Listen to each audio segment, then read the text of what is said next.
Hello जी guys, अस्सलाम वालेकुम। आप सबको मेरी और मेरी बेटी की तरफ से ईद उल अज़हा बहुत बहुत मुबारक हो। आज ईद है तो मैंने सोचा चलो फुल वीडियो बनाते हैं। मिनी व्लॉग तो मैं बनाती रहती हूँ और ये मेरी प्यारी सी बेटी सो रही हैं तो मैं उन्हें बिना डिस्टर्ब करे हुए और वो मुझे बिना डिस्टर्ब करे हुए मैं लग गई अपने काम में।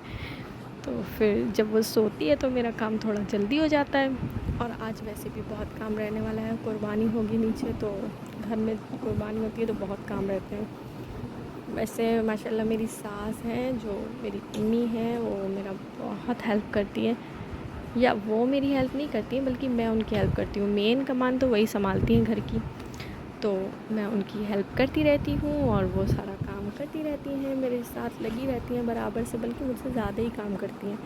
बहुत नसीब वाले होते हैं ऐसे लोग जिनको ऐसी सास मिलती हैं जो इनकी इतनी हेल्प करती है, वरना तो पूरा पूरा काम करना पड़ता है वो को। और ये बैठे हैं बकरा,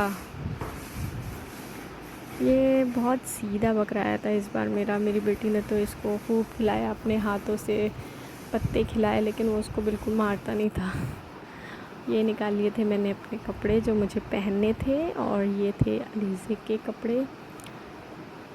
मैंने अलीज़े के कपड़े बिल्कुल हल्के निकाले हैं, बस ये डर रहता है कि बच्चे लाइट कलर बहुत जल्दी गंदा कर लेते हैं। आज ईद है बेटा, ईद है ना। आज क्या होएगा मिम्मे का? अरे क्या होएगा? ऐसे कटेगी? कुर्बानी होएगी बेटा। आप देखोगी? आप देखोगी? डरोगी तो नहीं?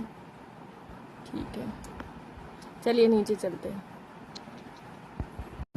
अली से मेरी पी रही थी चाय और बकरे के लिए आ गई थी जलेबियाँ। बकरे को नहला धुला के तैयार कर दिया था, हार भी पहनाया था इनको, लेकिन इनका हार दूसरा मोहल्ले का बकरा आके खा गया। अली से यहाँ दादी को बता रही है कि मिम्मी कैसे जलेबी खा रही है। फिर अलीज़े को नहला धुला के मैंने कर दिया था रेडी, और उनके मामा आ गए थे उनको ले जाने के लिए। फिर मैंने बोला रुक जाओ, पहले एक फ़ोटो ले लेते हैं तुम्हारा, फिर तुम चली जाना।